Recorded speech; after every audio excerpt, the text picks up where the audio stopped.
Hi folks, I've got a Sofirn IF30 to show you, have a talk about, waffle on about. And the first thing that's going to leap out at you there is this arrangement on the lens.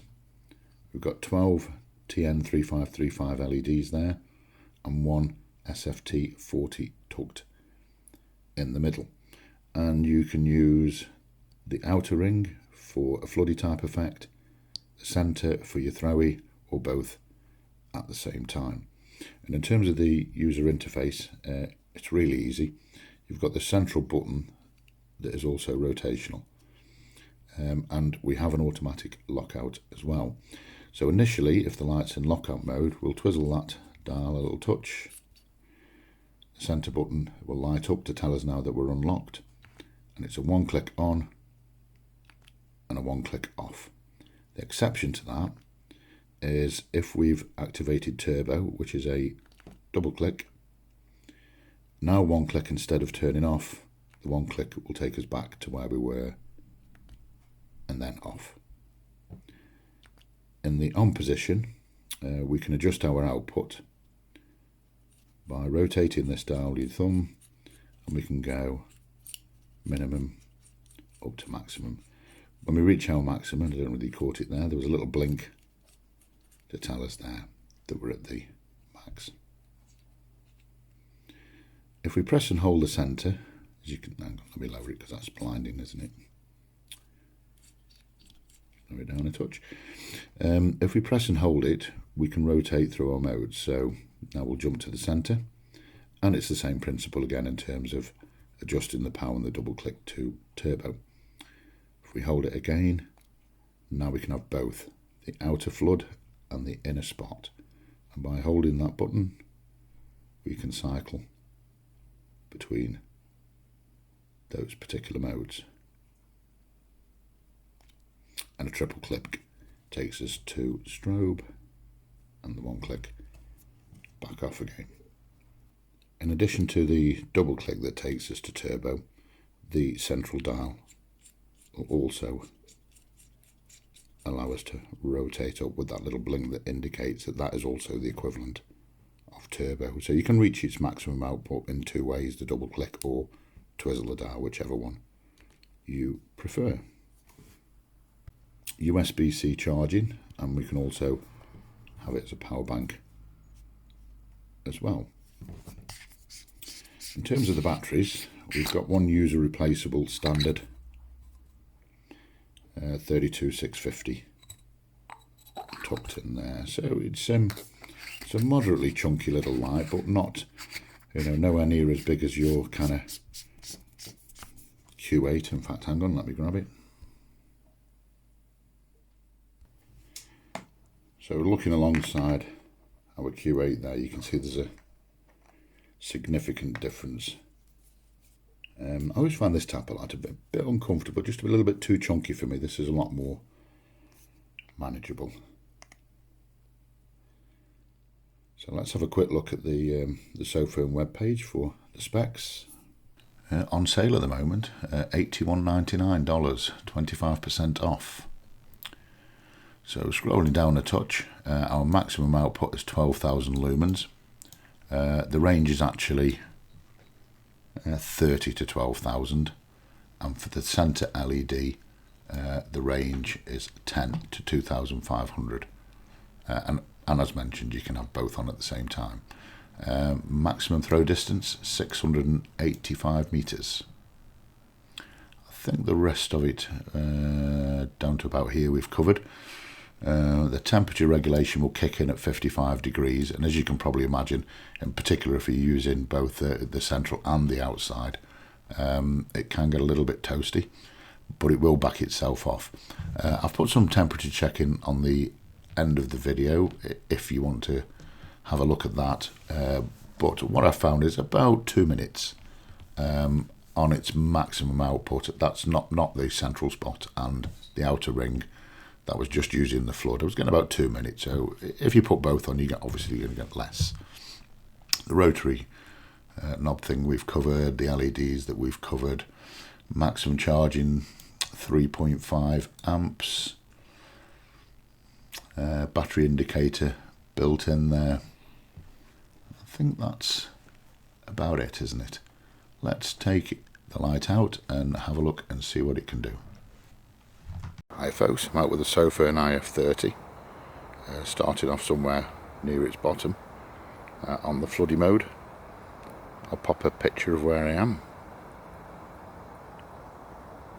and let's get in it. Quite a slow ramp towards the high levels. I'm hardly touching the dial at the moment. You can see the power increasing. As you get a little bit higher, I find there's a bit more twizzling required, and there is a slight blink when you're at the maximum. There. That's a wow factor, isn't it? I'm not moving the torch, just having a look round at that unbelievable amount of light, but it is eating up pretty quick, so let me just turn him down a touch. It's still impressive regardless of where you are really on that ramp. It really is throwing the light everywhere. A long press changes our modes, and again we can adjust our power to our throwy type beam with, because of the proper design of the lens, if I may call it that, plenty of peripheral spill, and then way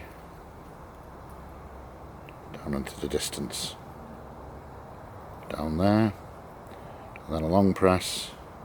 If you really want it, it's going to get pretty hot on a full power mode anyway. At least you can have both. Oh, I wasn't even on full. There we go. Oh, dear me. Somebody's certainly going to know you're around with this. Let me back it off a touch.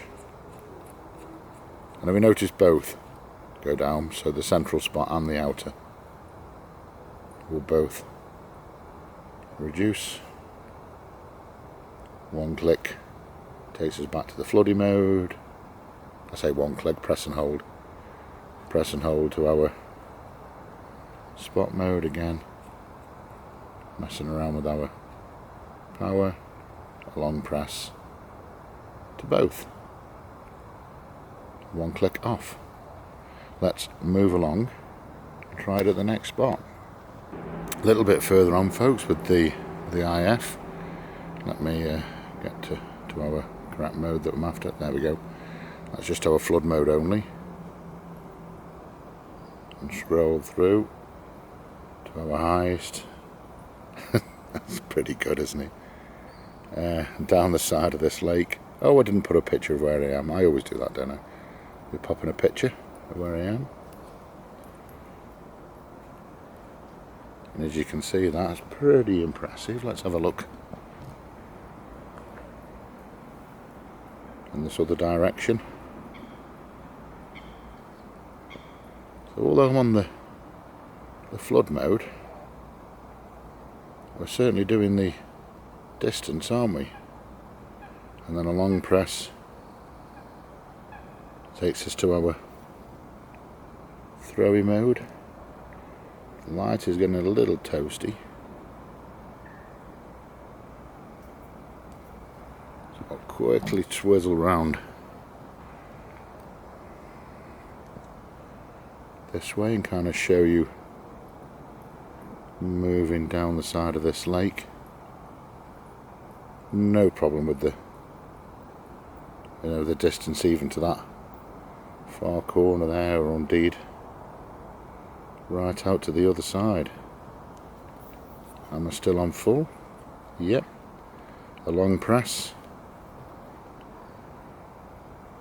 gives us both. I think that's pretty monstrous for such a relatively small light. It's got to be stepping down, surely. That is getting very warm.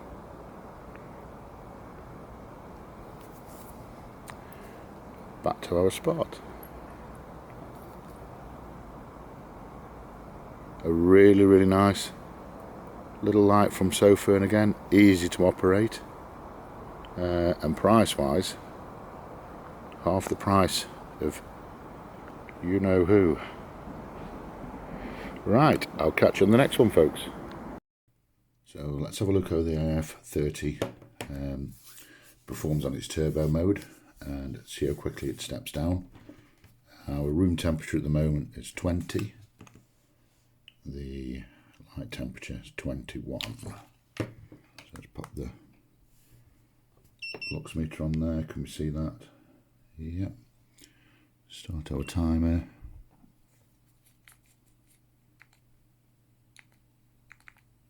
Turbo. What are we on? 47977.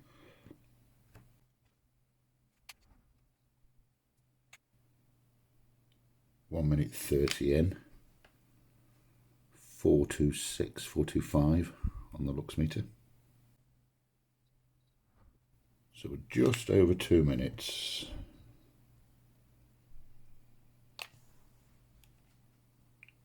And I think that's where we've had the first significant step down, isn't it? So it kind of backed off a little bit at the beginning, didn't it? You know, what did we start at? 470, something like that. Then it seemed to level around the 420 mark. So I don't think you're going to notice that. And then quite a harsh step down at just over 2 minutes. And as we can see now, it's really starting to back itself off, going towards 3 minutes. Obviously due to the temperature. And that is quite toasty.